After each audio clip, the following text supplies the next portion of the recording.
bisa dipindah ke kamar yang nggak pernah digembok, tapi bayar. Ya Allah, ya. Udah, kurang bagaimana gini? Kurang belak-belakan gimana? Bayar Pak, sehari 100.000. Ya nggak bayar ke petugasnya, ke kepala kamarnya, tapi saya nggak tahu kemana lari uangnya itu. Bayar saya untuk supaya bisa sholat. Dolim dah. Gus Nur teriak-teriak lagi terkait dengan situasi yang terjadi di rutan. Bagaimana katanya beliau itu ya membayar 100.000 kepada kepala rutan ya hanya untuk bisa sholat. Ini menurutnya salim tidak? Ya itulah yang terjadi menurutnya Gus Nur yang kita akan coba bongkar dan kita akan kupas di Gagasan Progresif 79.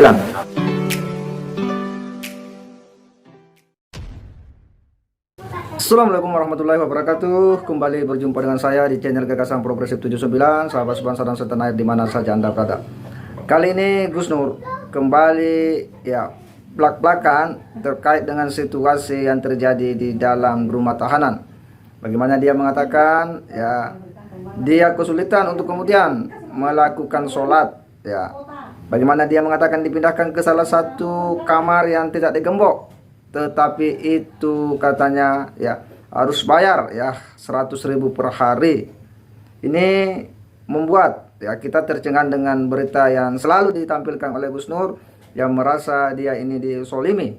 Bahkan ya informasi ini selalu ya disampaikan, dan apa yang telah terjadi sebenarnya itu dibantah oleh Humas Polda Jateng bahwa itu tidak demikian adanya. Curhatan-curhatan Gus Nur ya kita akan coba bongkar, kita akan coba buka ya sesuai dengan pemberitaan dan ya penyampaian daripada Kabid Humas Polda Jateng. Kita akan coba bacakan beritanya. Polisi bantah curhatan Gus Nur, mengaku susah sholat dan kena pungli 100.000 di rutan Polda Jateng. Semarang, Sugi Nurharja yang 49 tahun atau dikenal dengan panggilan akrab Gus Nur kembali menyampaikan pernyataan kontroversialnya. Dalam sebuah tayangan snack video yang diupload akun Al-Dahmat, Gus Nur mengaku dirinya dizalimi ya saat dilakukan penahanan oleh Polri, termasuk saat menjalani penahanan di rutan Polda Jateng. Disinyalir pernyataan Sugi Nur tersebut disampaikan usai mengikuti persidangan sebagai terdakwa pencemaran nama baik tuduhan ijazah palsu Presiden Jokowi pada tanggal 30 Januari 2023 di Pengadilan Negeri Surakarta. Dalam video itu Sugi Nur mengaku disalimi karena saat ditahan di rutan Polda Jateng dirinya selama 12 hari tidak dapat menelpon anak istri. Dia juga mengaku sempat dipindahkan ke sel tahanan yang sempit sehingga tak bisa selonjor. Bersama tahanan narkoba 9 orang, mereka nggak ngerti bab wudu, bab tohara bersuci, kamar mandinya pisin. Salim nggak itu, kata warga Pakis, Kabupaten Malang, Jawa Timur itu. Mengaku tak kuat, Sugi mengungkap meminta dipindah ke sel lain karena tak tahan bau pisin dan agar bisa leluasa sholat berjamaah. Saya kemudian dipindah ke kamar yang tidak dikunci, tetapi bayar 100.000 tiap hari kepada kepala kamar, bukan petugas polisinya ya. Nggak tahu uangnya lari kemana, bayar saya ya untuk supaya bisa sholat ya. Salim kah itu, katanya. Nah ini yang disampaikan oleh Gus Nur ya, bahwa dia dengan keras mengatakan bahwa saya dipindahkan ke kamar yang kosong supaya bisa sholat ya, tidak dikunci ya, tetapi bayar 100.000 per hari ya kepada petugas ya, kepala kamar ya, bukan polisinya ya, kepada petugas kamar. Salim gak ini ya, dia cetusnya demikian. Setelah dipindah ke sel baru, Sugi Nur mengaku bisa salat dan ya sering ditunjuk menjadi khatib. Masa khatib dijadikan tersangka penistaan agama, ujarnya. Terkait pernyataan Gus Nur tersebut, Kabid Humas Polda Jateng Kombes Pol M. Iqbal Al-Kudusi mengatakan apa yang disampaikan tersebut jauh dari kenyataan dan menyudutkan pihak kepolisian. Dia menegaskan bahwa Sugi Nur selama ditahan di rutan Polda Jateng mendapat perlakuan dan hak yang sama dengan tahanan lainnya, termasuk dalam urusan ibadah. Itu cuma mengada-ada. Sudah dilakukan cross check termasuk pemeriksaan CCTV terkait saudara Sugi Nur Harja selama ditahan di rutan Polda Jateng. Sama sekali dia tidak dipersulit termasuk urusan ibadah. Perlakuannya sesuai SOP sama dengan tahanan lain, kata Iqbal ya, Jumat 3 Februari 2023 dini hari. Termasuk klaim adanya pungli itu tidak ada berdasar hasil investigasi ke petugas dan sesama rekan tahanan, katanya.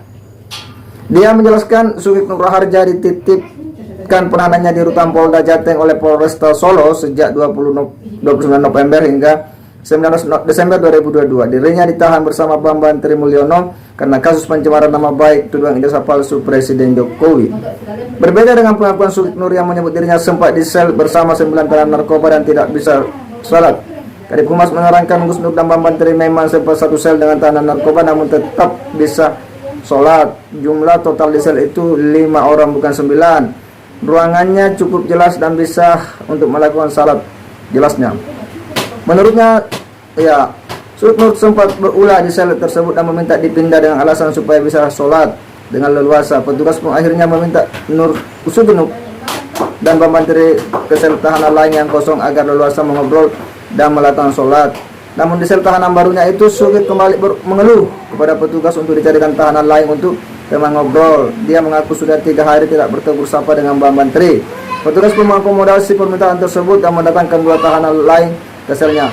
Namun setelah beberapa hari setelah ada tahanan lain itu, saudara Sugeng malah bertengkar dengan Bambang Tri. Alasannya dia kesal gara-gara meliput Bambang Tri. Akhirnya dia ikuti proses hukum. Dia kemudian minta dipindah ke sel tidak jauh, tidak jauh satu dengan Bambang Tri, ujarnya. Sugeng selanjutnya dipindah lagi ke sel baru. Sel tersebut ditempatinya bersama 5 tahanan lainnya. Hingga kemudian pada 19 Desember 2022 dia dan Bambang Tri kemudian dipindah ke Surakarta untuk menjalani persidangan kasus tandas Kadif Humas. Selama menjalani penahanan, kata dia, Sugeng diberikan hak untuk menjalani aktivitas normal bersama tahanan lainnya seperti olahraga, berjemur, membaca Al-Quran dan salat berjamaah atau di aula rutan, termasuk jadwal kunjungan keluarga dan pengacara. Terkait klaim Sugeng yang mengaku menjadi aktif, Kadif Humas mengungkap bahwa dalam pesanan salat Jumat Ditahti Polda Jateng selaku pengelola rutan secara rutin mendatangkan hatib dari luar. Waduh. Ya, jadi apa yang disampaikan oleh Gus Nur, ya, diteriak-teriakan oleh Gus Nur bahwa disolimi, ya, ini kemudian dibongkar oleh Kabid Humas Polda Jateng bahwa itu tidak demikian adanya. Sehingga jelas dan nampak ya pada kita semua bahwa memang Sugeng ini selalu membuat ya statement-statement yang ya kontroversial, ya, sehingga ketika orang kemudian melihat ke belakang bagaimana rekam jejaknya Gus Nur, ya orang tidak kaget ya. Karena ternyata ya ketika dia berkorban merasa disalimi, ada pungli dan sebagainya di rutan, ya. Ternyata ya setelah disampaikan oleh Kabid Humas Polda Jateng itu tidak begitu adanya. Itu belak-belakan ya. Betul-betul Gus Nur ini ya selalu membuat pernyataan-pernyataan yang membuat dirinya semakin terselupkan.